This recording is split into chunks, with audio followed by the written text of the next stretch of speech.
Halo, selamat sore pemirsa. Presiden terpilih Prabowo Subianto blak-blakan soal sejumlah hal, mulai dari susunan kementerian kabinetnya hingga soal program makan siang gratis.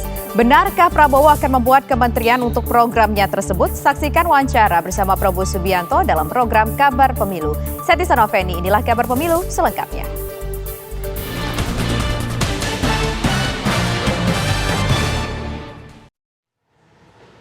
Nama Anies Baswedan kembali masuk dalam radar partai politik untuk kandidat calon gubernur Jakarta November mendatang. Meski populer, Anies dinilai sulit untuk turun kembali ke kontestasi pilkada. Selain tak memiliki kendaraan politik, ia pun sulit menang, mudah karena ada beberapa nama tokoh besar lainnya yang akan ikut bertarung.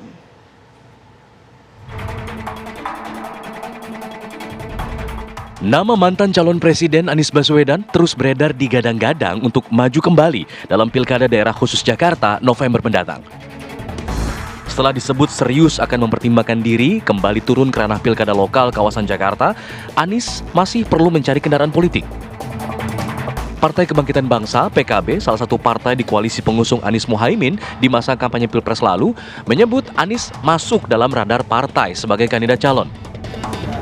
Namun di saat yang bersamaan, PKB juga tengah menggodok nama-nama lain sebagai kandidat calon gubernur Jakarta, termasuk sosok Menteri Ketenagakerjaan Ida Fauzia. Pak Saiful Huda kan udah ngomong, sudah dikonfirmasi Ibu akan maju di Pilkada. Nanti partai akan sekarang dari proses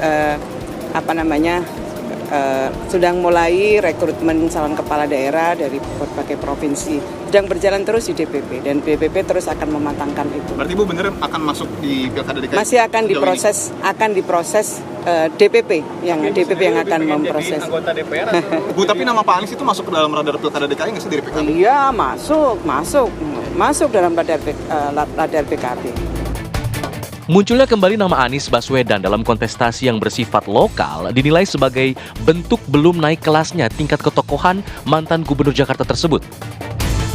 Selain itu, tak ada jaminan Anies bisa menang Pilkada Jakarta karena ada sejumlah nama besar yang digadang juga ikut dalam kontestasi. Ini yang sepertinya cukup ramai diperbincangkan, bahwa seakan-akan ketika Anies menyatakan cukup siap berkompetisi di Pilkada Jakarta, publik menilai ini bukan hanya soal bagaimana Anies membangun eksistensi politiknya kembali, tapi secara politik grade Anies itu memang tidak naik pada level politik nasional. Karena apapun judulnya, sampai hari ini belum terlihat partai politik yang cukup signifikan untuk mengusung Anies Baswedan sebagai kandidat di Jakarta. PKS misalnya masih menjadikan Anies sebagai ban serep. PKB misalnya juga menjadikan Anies sebagai opsi yang lain. Karena PKB dan PKS itu punya intensi untuk memajukan calon internal mereka. Ini tentu tantangan terbesar yang dihadapi oleh Anies. Tak ada jaminan bahwa Anies itu akan memenangkan pertarungan. Karena sejumlah nama-nama besar juga sangat mungkin akan maju, misalnya seperti Ridwan Kamil. Nama besar Anies Baswedan sebagai tokoh nasional akan diuji dalam perhelatan Pilkada Jakarta November mendatang. Akankah sosok Anies masih dipandang manis layaknya gula di Pilpres lalu? Atau justru masanya dianggap sudah habis? Tim TV One mengabarkan.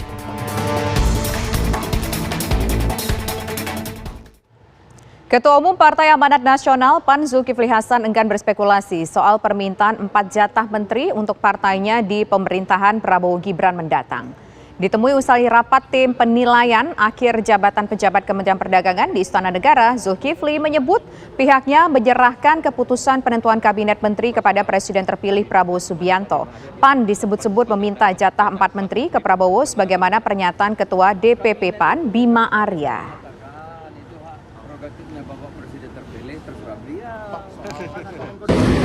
Kabinet itu berkali-kali saya mengatakan itu hak prerogatifnya Bapak Presiden terpilih, terserah beliau. Pak, soal kedua menteri teknis siapa? Hak prerogatif Bapak Presiden terpilih, terserah beliau.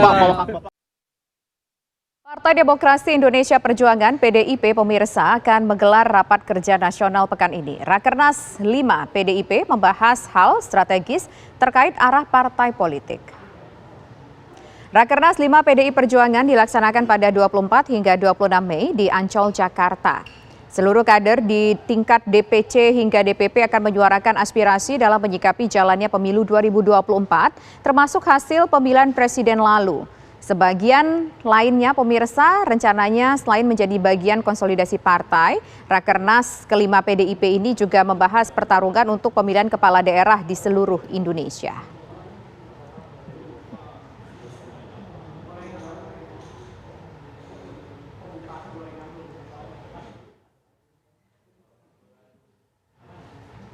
Bagaimana persiapan Rakernas PDI Perjuangan? Kita tanyakan langsung kepada reporter TV One ada Nadila Saleh yang saat ini berada di lokasi Rakernas, tepatnya di daerah Kemayoran, Jakarta. Nadila, silakan dengan laporan Anda. Kalau kita lihat tampaknya tengah melakukan sebuah kegiatan senam bareng tuh di belakang. Tapi lebih jauh lagi seperti apa persiapannya? Hal-hal apa saja lebih detail yang akan dibahas dalam Rakernas ini? Silakan Nadila.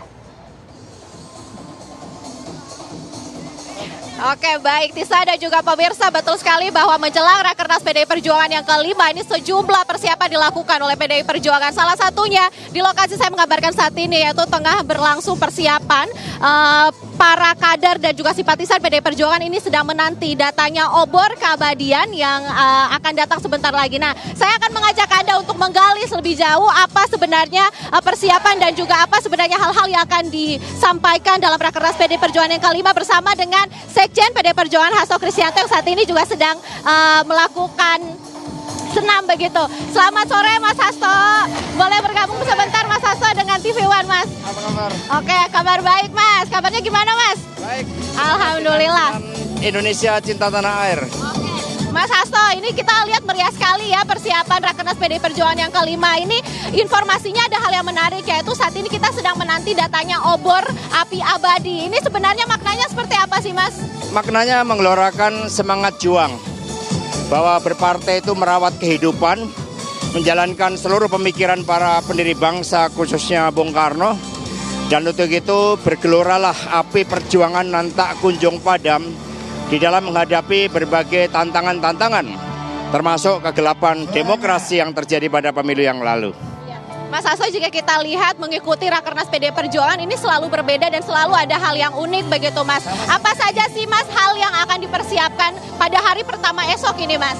Pada hari pertama akan dipamerkan laporan kepada rakyat sebagai pertanggungjawaban PDI Perjuangan bahwa kerja kepartean itu dilakukan 5 tahun berturut-turut, dan kerja kepartean itu merawat kehidupan, dimulai dari membersihkan sungai, menanam pohon, merawat bumi pertiwi kita, senam sicita untuk menyehatkan rakyat Indonesia, menggelorakan semangat kaum muda, hingga berbagai kegiatan Badan Penanggulangan Bencana. Jadi politik terasa hidup dan membumi bagi PDI Perjuangan.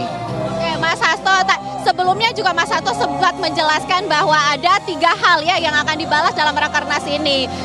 Ketiga hal itu boleh lebih dijelaskan lagi Mas, apa-apa saja yang akan dibalas ini Mas?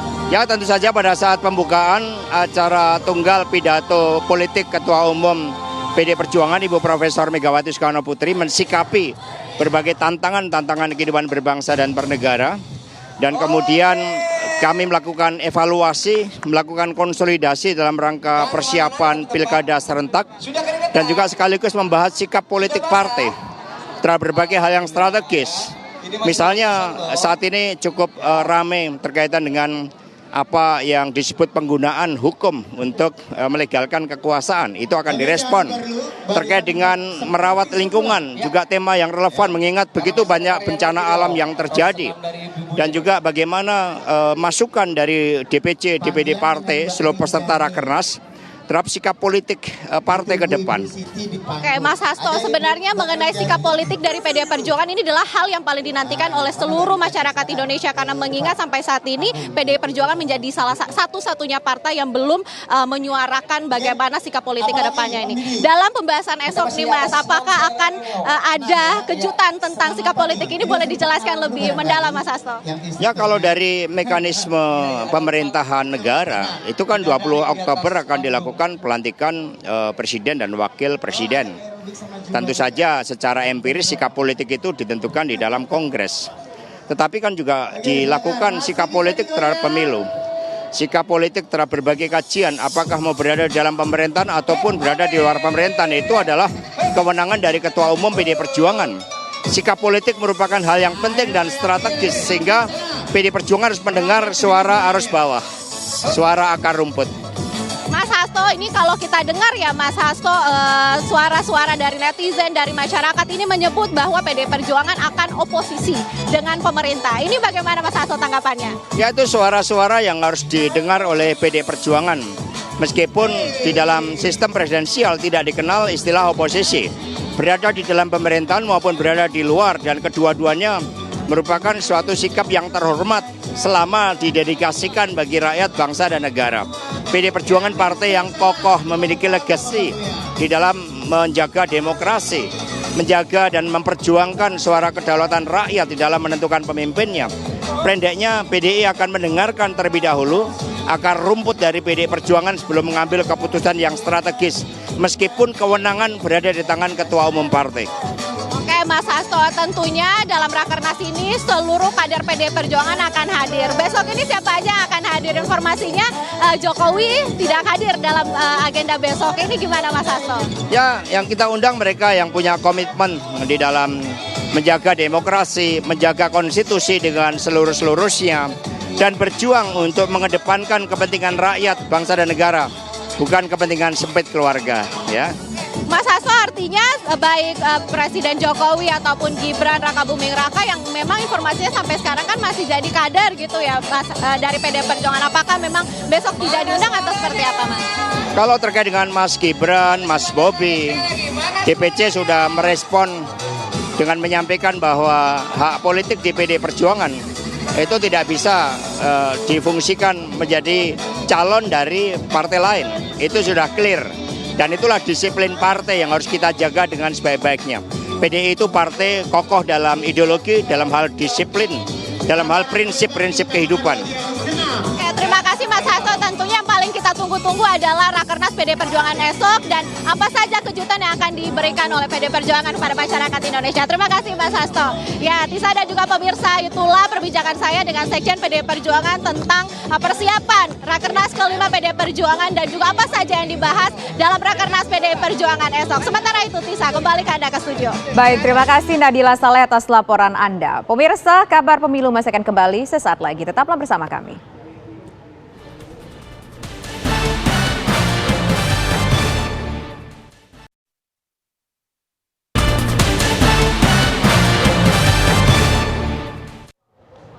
Presiden terpilih Prabowo Subianto angkat bicara soal sikap partai politik yang tetap memilih oposisi. Menurutnya, oposisi masih sangat dibutuhkan untuk menjalankan fungsi check and balance dalam pemerintahan. Pertanyaan tersebut disampaikan dalam wawancara eksklusif dengan TV One bertajuk Prabowo Subianto Bicara untuk Indonesia. Pak, memang partai politik itu support lah dengan pemerintahan yang terpilih pastinya. Tapi bagaimana jika Pak, ada partai politik yang tetap ingin berada di luar pemerintahan? Istilah politik ya oposisi lah Pak. Boleh nggak Pak? Boleh, bagus. Oposisi menurut saya bukannya tidak bagus. Oposisi kan justru menurut saya perlu untuk tadi check and balance. Ya, jadi nggak ada masalah oposisi. Dalam arti asal oposisi itu setia kepada bangsa dan negara. Makanya kalau di beberapa negara disebut the loyal opposition, ya kan? Dia akan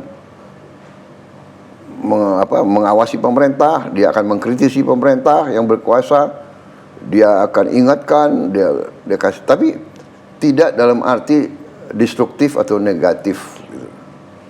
Ya, ini memang inilah dibutuhkan kedewasaan dalam bernegara, kedewasaan dalam berpolitik. Ya kan? Nah, ini yang kita harus. Jadi tidak berarti kerjasama itu harus semuanya dalam pemerintahan, tidak. Jangan kita anggap bahwa kalau banyak yang masuk pemerintah itu tidak baik dan tidak positif. Itu juga kalau keadaannya susah, biasanya semua unsur harus bersatu. Dan koalisi-koalisi besar pernah terjadi di negara-negara besar, di Jerman, di Prancis, di Inggris. Biasa itu, they call it the grand coalition, koalisi yang besar, itu biasa itu. Presiden terpilih Prabowo Subianto menghormati apapun sikap partai politik. Apakah akan ikut berkoalisi atau memutuskan memilih oposisi di luar pemerintahan seperti PDI Perjuangan? Dalam wawancara eksklusif dengan TV One Pemirsa, Prabowo menyatakan siap berkomunikasi dengan Ketua Umum PDIP, Megawati Soekarno Putri. Mungkin masyarakat penasaran, sebenarnya komunikasi Bapak dengan Bu Mega ini, ini mengingat dengan Pak Jokowi dekat, dengan PSB dekat, dengan Bu Mega ini Pak. Apakah ada rencana juga mau bertemu Pak? Silaturahmi? Ya, saya katakanlah itu kan nanti sesuai dengan kenyamanan masing-masing ya. Dalam arti saya setiap saat siap untuk berkomunikasi. Ya kan? Jadi saya terbayang ini koalisi besar untuk pemerintahan yang mendukung kebijakan pemerintah. Yang terbaru Pak, PKB dan juga Nasdem mau diajak dan mereka juga firm untuk mendukung Bapak. Kalau PDIP bagaimana Pak? Mengingat PDIP ini belum menentukan arah politik. Ada keinginan nggak sih Pak untuk mengajak? Ya saya kira tiap partai politik harus nyaman dengan pilihannya. Ya. Jadi kita akan menghormati, ya kan. Saya juga terus terang aja sesungguhnya banyak kawan di PDIP dan PDIP juga banyak kader-kader yang hebat, yang baik, ya kan. Maksud saya adalah biarlah setiap partai politik, setiap kelompok mengikuti hatinya mereka masing-masing. Kalau mereka umpamanya tidak berkenan untuk bergabung, tidak ada masalah, silakan.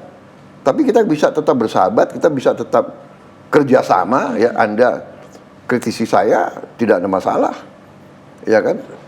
Bahkan terima kasih. Kita sebagai pemimpin, kalau dikritisi, kita harus terima kasih. Oh, saya harus lebih waspada, ya kan? Saya harus lebih hati-hati, saya harus lebih baik komunikasi saya dan sebagainya, kan begitu.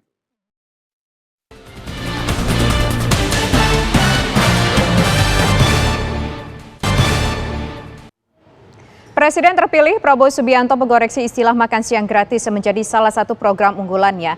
Menurut Prabowo, istilah yang tepat adalah makan bergizi gratis untuk anak-anak. Hal tersebut terungkap saat wawancara eksklusif TV One dengan Presiden terpilih. Banyak janji-janji politik yang baik, tapi kita bahas yang pertama dulu Pak, yang jadi fokus masyarakat wong cilik saat ini. Makan siang gratis. Pak, seperti apa sih ini diimplementasikan di negara kita ini? Iya, saya ingin sedikit koreksi ya. Setelah kita pelajari, ternyata istilah tepat itu adalah makan bergizi gratis untuk anak-anak. Itu lengkapnya ya. Karena kalau anak sekolah dasar umpamanya masuk pagi, dia kalau nunggu makan siang kan terlalu lama. Jadi harus makan pagi. Ya kan? Iya. Jadi makanya kita rubah. Mungkin hanya dulu untuk mudahnya kita makan siang, tapi ternyata banyak anak-anak kita masuknya pagi dan jam 12 atau jam 1 udah pulang. Jadi kalau dia makan siang itu terlambat. Dan harus bergizi dan harus memang fokus kita untuk anak-anak semua. Ini bagi kami setelah kami pelajari dan setelah saya merasakan dan saya menganalisa, saya lihat ini adalah sangat-sangat menentukan ya untuk masa depan bangsa Indonesia.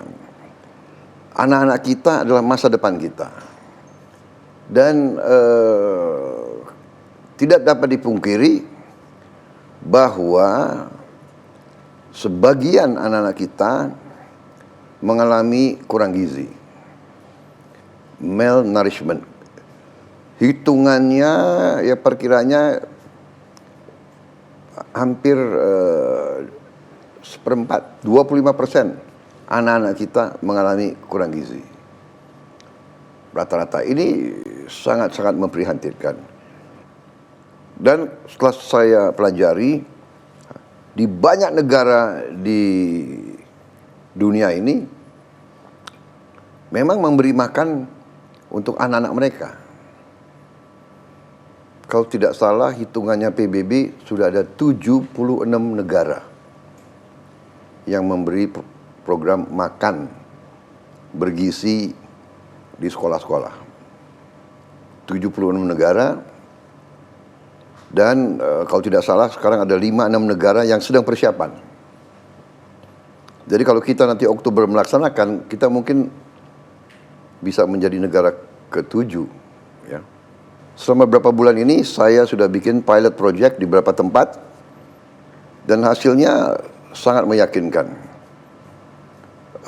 Tadinya anak-anak yang malas ke sekolah meningkat, dan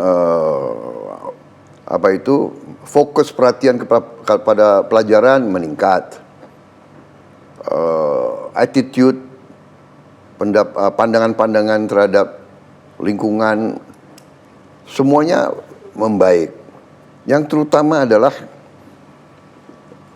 pertumbuhan badan mereka itu kembali normal. Kalau dari sisi anggaran, Pak, kira-kira bisa tidak kita melakukan pembiayaan untuk hal tersebut? Ini seluruh Indonesia ya, Pak ya. Dan siapa yang nanti akan melakukan? Benar tidak, Pak, bahwa akan ada kementerian khusus yang menangani makan gratis ini, Pak? Dan juga susu gratis ya, Pak ya? Jadi begini, kita sudah hitung kemampuan kita sebagai negara. Kita sudah hitung bahwa kita mampu. Oke. Ya. Masalah organisasi belum tentu, kita sedang pikirkan apakah itu perlu kementerian khusus atau mungkin cukup badan saja, ya kan? Saya kira bukan organisasi yang penting, tapi yang penting adalah skemanya, sistemnya sampai terwujud, sampai ke anak itu dengan tepat, ya kan? Informasi tadi sekaligus menutup kebersamaan kita pemirsa dalam Kabar Pemilu kali ini. Saya Tisa Noveni, terima kasih atas kebersamaan Anda. Selamat sore dan sampai jumpa.